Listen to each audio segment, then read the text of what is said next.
Hey everybody! In this video, we are going to learn about modulation to closely related keys. Composers like to modulate or change keys to prevent monotony and create interest in their compositions. So we're going to learn how composers can do this and how you can do it too in the music you write. Our learning goals for today are to learn about what are called pivot chords, which are the means composers will modulate from one key to another. We are also going to learn what closely related keys are. And then we'll finish this up by seeing how modulation works in a real piece of music by Haydn. Pivot chords are usually a single chord that is not only diatonic in both keys, but has a specific tonal function in both the original key and the new key. A pivot chord possesses a double identity. It's like a double agent, functioning as one chord in the old key and a new Roman numeral chord in the new key. To understand how this works, I've prepared a short example here that uses a pivot chord. This progression modulates from C major to G major, using a common chord, which is the pivot chord, to get from the old key to the new key. I've highlighted it here. It is A minor, which functions as 6 in the old key of C major and is reinterpreted as the 2 chord in G major. If we were to sight sing the bass line of this progression, we would switch from the solfege of La, which would become the new Re in the key of G. Let's listen to how this progression sounds.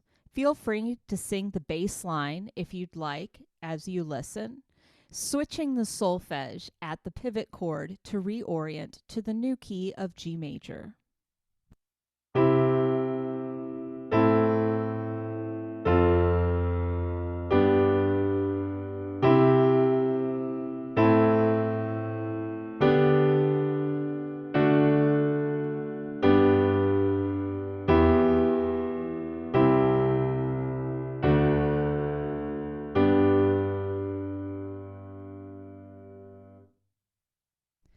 Pivot chords are a very smooth way to modulate from one key to another key.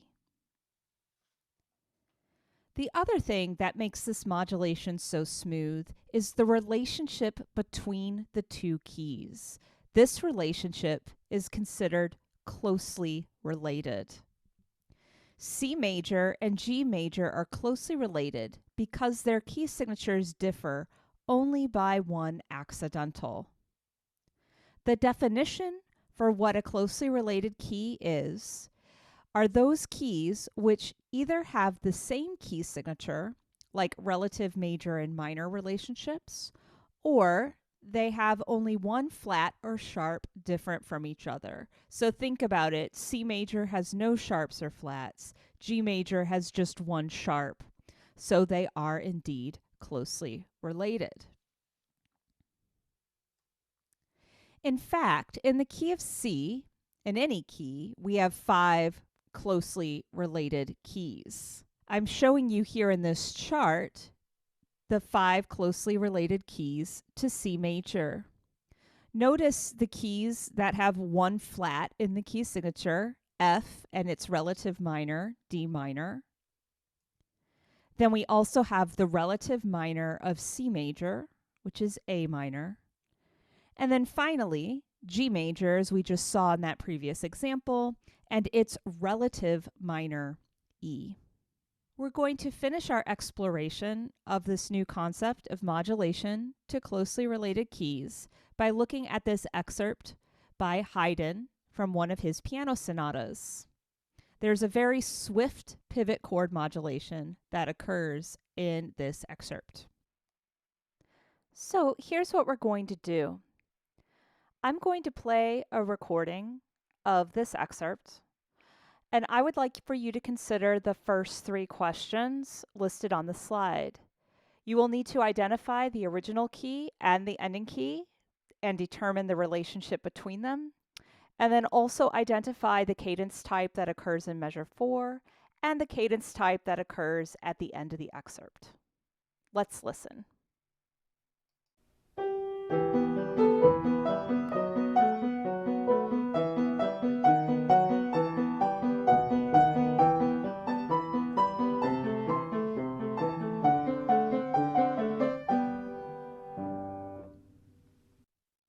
So, to answer the first prompt, to figure out the relationship between the original key and the ending key, we need to agree on what the original and ending keys are.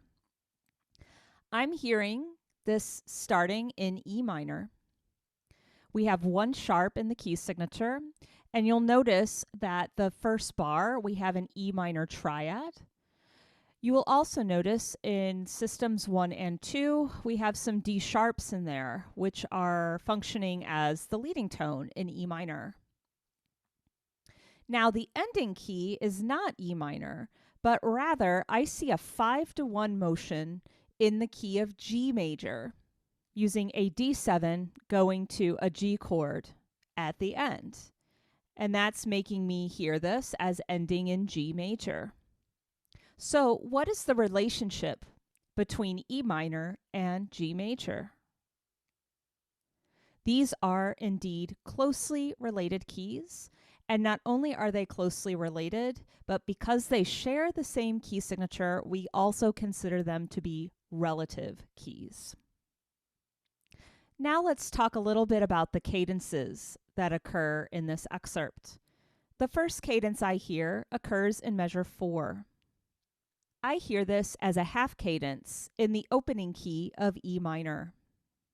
Then, at the end, as we have shifted to G major, I hear a perfect authentic cadence in G major. Let's listen to the excerpt again and try to hear that open half cadence at the midpoint in the tonic key, and then to hear the conclusive cadence in the new key of G major at the end.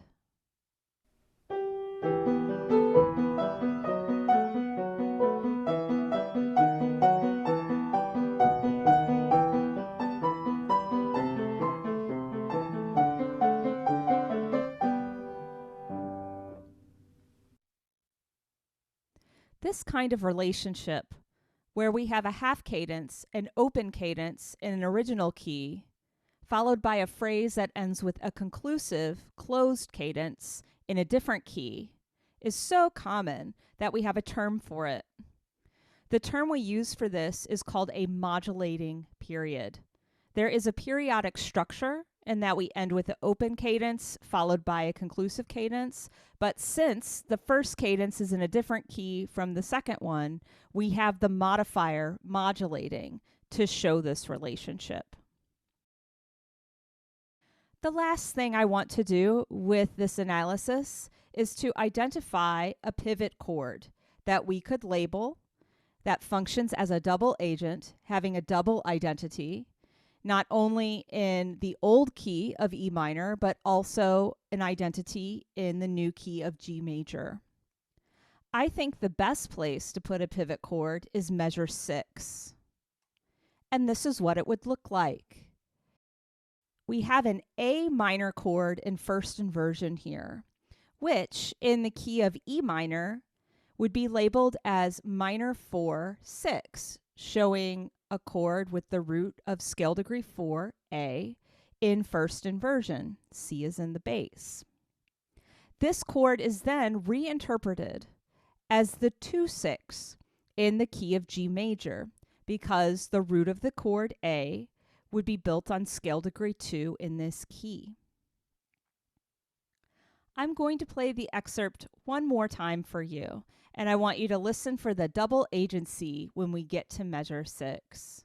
Hearing, in retrospect, a 4-6 chord, but forward moving a 2-6 chord in that same moment.